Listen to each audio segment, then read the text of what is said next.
Hello बच्चों, welcome to DLP institute. इस video में हम क्लास 10th हिंदी के बहुविकल्पीय प्रश्न लेके आए हैं जो 2024 22 फरवरी को होने वाले एग्जाम के लिए बहुत ही महत्वपूर्ण है। तो चलिए शुरू करते हैं। पहला प्रश्न है, एक अंक का जो नाटक होता है उसे क्या कहते हैं? उसे क्या कहा जाता है? एकांकी कहा जाता है। एक अंक के नाटक को क्या कहते हैं? एकांकी कहते हैं। रंगभूमि उपन्यास है। रंगभूमि किसका उपन्यास है? रंगभूमि प्रेमचंद का उपन्यास है। अगला प्रश्न है, प्राश्चित किसकी रचना है? प्राश्चित जयशंकर प्रसाद की रचना है। किसकी रचना है? जयशंकर प्रसाद की रचना है। अगला प्रश्न है, रेणुका और हुंकार किस विधा की रचना है? तो ये काव्य है। ये दोनों क्या हैं? काव्य। रेणुका और हुंकार ये दोनों काव्य हैं। अगला, संस्कृत के 4 अध्याय के लेखक कौन है? 4 अध्याय के लेखक कौन है? रामधारी सिंह दिनकर। संस्कृत के 4 अध्याय, इसके लेखक कौन है? रामधारी सिंह दिनकर। अगला प्रश्न है, ईर्ष्या तू न गई मेरे मन से। ईर्ष्या तू न गई मेरे मन से के रचनाकार कौन है? तो ईर्ष्या तू न गई मेरे मन से रामधारी सिंह दिनकर है। अगला प्रश्न है, अजंता पुरातत्व संबंधी लेखक के रचनाकार हैं। अजंता पुरातत्व, अजंता एलोरा की जो गुफाएं थी उसमें पुरातत्व संबंधी लेख के रचनाकार कौन है? भगवत शरण उपाध्याय हैं। कौन है? भगवत शरण उपाध्याय। अगला प्रश्न है, विश्व साहित्य के रूप में किस विधा की रचना है? विश्व साहित्य रूपरेखा किस विधा की रचना है? विश्व साहित्य की रूपरेखा किस विधा है, यानी कि कौन सी किस प्रकार की रचना है? तो ये आलोचना है। क्या है? आलोचना है।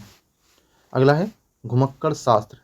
घुमक्कड़ शास्त्र के लेखक कौन है? तो राहुल संस्कृत्यान है। घुमक्कड़ शास्त्र के लेखक कौन है? राहुल संस्कृत्यान है। अगला है, ठूठा आम किसकी रचना है? ठूठा आम भगवत शरण उपाध्याय की रचना है। किसकी रचना है? भगवत शरण उपाध्याय की रचना है। अगला प्रश्न आपका है, पानी में चंदा और चांद पर आदमी। पानी में चांद और चांद पर आदमी, यानी पानी में चंदा और चांद पर आदमी के लेखक कौन है? तो इसके लेखक कौन है? जयप्रकाश भारती। कौन है? जयप्रकाश भारती। अगला प्रश्न है, बर्फ की गुड़िया के रचनाकार कौन है? तो बर्फ की गुड़िया के रचनाकार जयप्रकाश भारती हैं। कौन है? जयप्रकाश भारती। बर्फ की गुड़िया। अगला प्रश्न है, कलकत्ता से पीकिंग। कलकत्ता से पीकिंग किस विधा की रचना है, यानी किस प्रकार की रचना है? तो कलकत्ता से पीकिंग, देखो कलकत्ता से पीकिंग मतलब कलकत्ता की यात्रा। ये यात्रा वृत्तांत की रचना है, एक प्रकार का यात्रा वृत्तांत है, यात्रा के बारे में बताया गया है। खादी का अर्थशास्त्र। खादी के अर्थशास्त्र को लिखने वाले कौन है? डॉक्टर राजेंद्र प्रसाद। डॉक्टर राजेंद्र प्रसाद भारत के प्रथम राष्ट्रपति है ना। झलमला किसकी रचना है? झलमला, झलमला किसकी रचना है? पदुमलाल पुन्नालाल बख्शी की रचना। किसकी रचना है? पदुमलाल पुन्नालाल बख्शी की रचना है। अगला प्रश्न है, पदुमलाल पुन्नालाल बख्शी का अज्जल किस विधा की रचना है? ये अज्जल जो है वो किस प्रकार की रचना है? उपन्यास है, काव्य संग्रह है, या क्या है? तो ये क्या है? उपन्यास है। अगला है, कुछ बिखरे पन्ने, यानी ये जो कुछ बिखरे पन्ने ये किस प्रकार की रचना है? तो क्या है ये? एक प्रकार का जो है निबंध संग्रह है। क्या है ये? निबंध संग्रह है, यानी निबंध है इस पर। अगला प्रश्न है, एक चंटू के रचनाकार कौन है? तो एक चंटू के रचनाकार कौन है? जयशंकर प्रसाद है।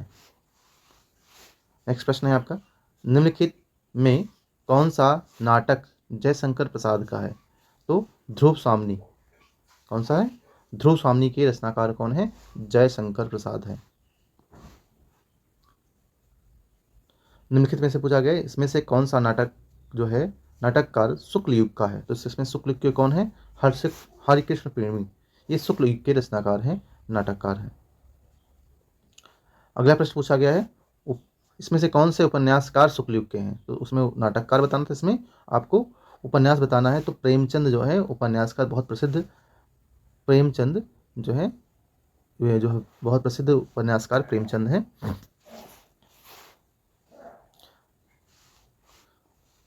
प्रश्न है अगला है, नीर का निर्माण। नीर का निर्माण किसने किया है?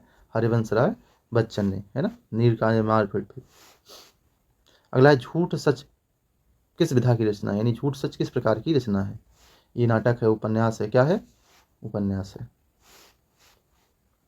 भूले बिसरे चित्र के रचनाकार कौन है? भूले बिसरे चित्र के रचनाकार कौन है? भगवती चरण वर्मा। कौन है रचनाकार? भगवती चरण वर्मा। अगला प्रश्न है जय पराजय किस विधा की रचना है। जय पराजय यानी कि जिस जय पराजय कौन सी विधा है, किस प्रकार की विधा है, उपन्यास है या नाटक है, तो क्या है, एक प्रकार का नाटक है। अगला प्रश्न है इसमें से एक कोई कथन सत्य है उसे पहचान कर लिखना है। तो अब देखिए इसमें कौन सा कथन सत्य है। आचार्य रामचंद्र शुक्ल प्रसिद्ध निबंधकार है। क्या है, प्रसिद्ध निबंधकार है।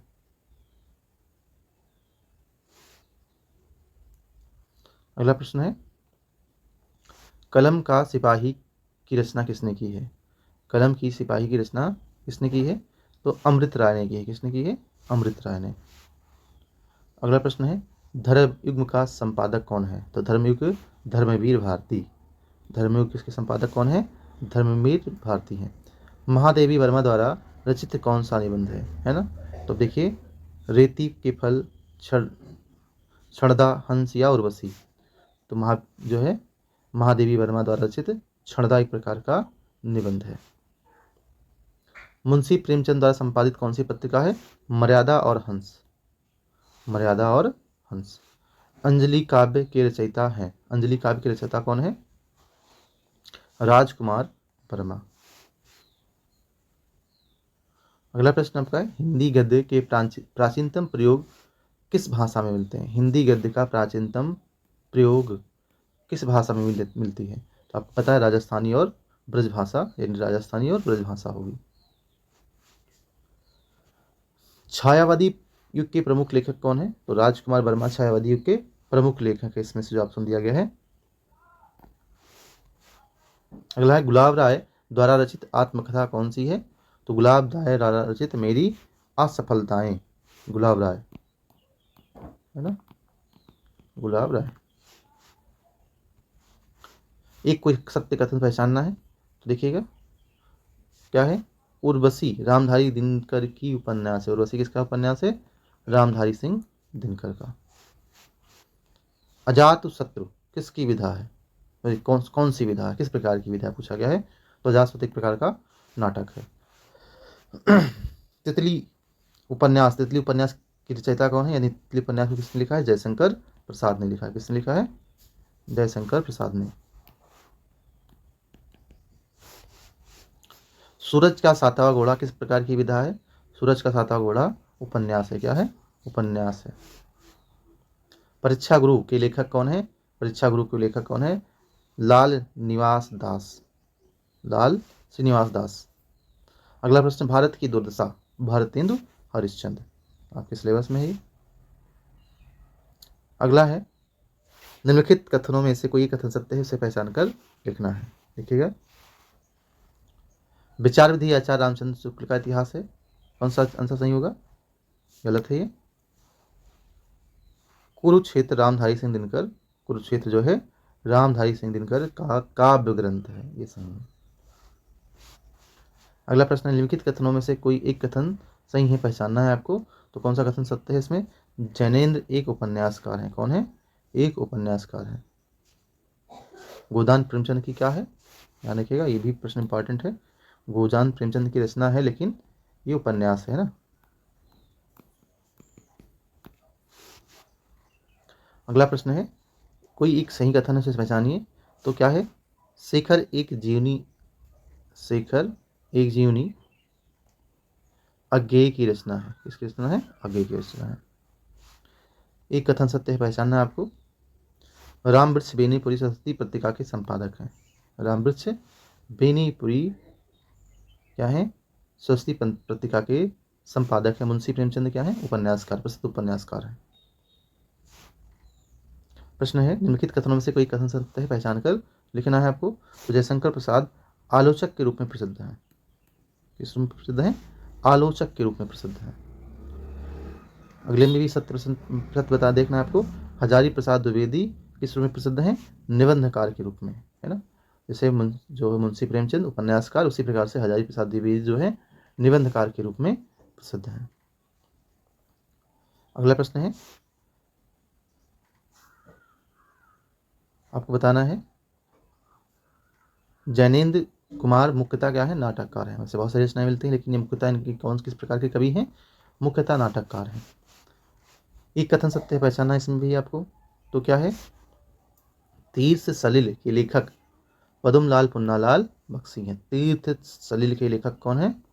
तीर्थ सलिल के लेखक पदमलाल पुन्नालाल बख्शी हैं। कौन है? पदमलाल पुन्नालाल बख्शी हैं। भगवत शरण उपाध्याय का जन्म कब हुआ था? तो 1910 ईस्वी में हुआ था। कब हुआ था? 1910 ईस्वी में हुआ था। भगवत शरण उपाध्याय का जन्म स्थान कहाँ है? तो भगवत शरण उपाध्याय का जन्म स्थान बलिया में है। कहाँ है? बलिया है। डॉक्टर राजेंद्र प्रसाद का जन्म कब हुआ था? 1884 ईस्वी में हुआ था। कब हुआ था? 1884 ईस्वी में। अगला प्रश्न है, डॉक्टर राजेंद्र प्रसाद का जन्म स्थान कहाँ है? तो छपरा बिहार माना जाता है। कहाँ माना जाता है? छपरा बिहार माना जाता है। डॉक्टर राजेंद्र प्रसाद जी का निधन कब हुआ था? तो कब निधन हुआ था? 1963 में। भारतीय संस्कृत के रचनाकार कौन है? भारतीय संस्कृत डॉक्टर राजेंद्र प्रसाद। कौन है? डॉक्टर राजेंद्र प्रसाद। ये भी आपके सिलेबस में है, मतलब ये आपके पाठ्यक्रम में है। जयशंकर प्रसाद को किस युग का लेखक कहा जाता है? तो इन्हें शुक्ल युग का लेखक कहा जाता है। जयशंकर प्रसाद जी का जन्म कब हुआ था? तो 1889 ईस्वी में हुआ था। कब हुआ था? थर्ड ऑप्शन 1889 ईस्वी में हुआ था। आचार्य रामचंद्र शुक्ल जी का जन्म कब हुआ था? तो आचार्य रामचंद्र शुक्ल जी का जन्म 1884 में हुआ था, 1884 में। आचार्य रामचंद्र शुक्ल का जन्म स्थान क्या है? तो आचार्य रामचंद्र शुक्ल का के जन्म स्थान बस्ती है। क्या है? बस्ती है। किस विधायक में विशेषता तो रामचंद्र शुक्ल के क्या है? मुख्यतः क्या है? निबंधकार है। क्या है? निबंधकार है। आचार्य रामचंद्र शुक्ल क्या है? मुख्यतः निबंधकार हैं। सूरदास हिंदी साहित्य का इतिहास के किस काल से संबंधित है? तो ये भक्ति काल से संबंधित है। किस काल से संबंधित है? भक्ति काल से संबंधित है। अष्टछाप के सर्वश्रेष्ठ कवि कौन है? सूरदास है ना। कौन है? सूरदास है। अष्टछाप के सर्वश्रेष्ठ कवि सूरदास हैं। अगला प्रश्न है, सूरदास का जन्म कब हुआ था? तो कब हुआ था? 1478 में, है ना। कब हुआ था? 1478 में। सूरदास का जन्म स्थान कहाँ माना जाता है? रुकनता गांव में। कहाँ माना जाता है? रुकनता गांव में माना जाता है। तुलसीदास जी का जन्म कब हुआ था? है ना। तो 1554 विक्रमी संवत, 1554 विक्रमी संवत। तुलसीदास जी का जन्म जो है बहुत सर्वमान ज़्यादा कहाँ है, कहाँ माना जाता है कि तुलसीदास जी का जन्म कहाँ हुआ था? तो राजापुर में हुआ था। कहाँ पे हुआ था? बहुत लोग मानते हैं अलग अलग जगह पर, लेकिन सर्वमान कौन सा है? राजापुर।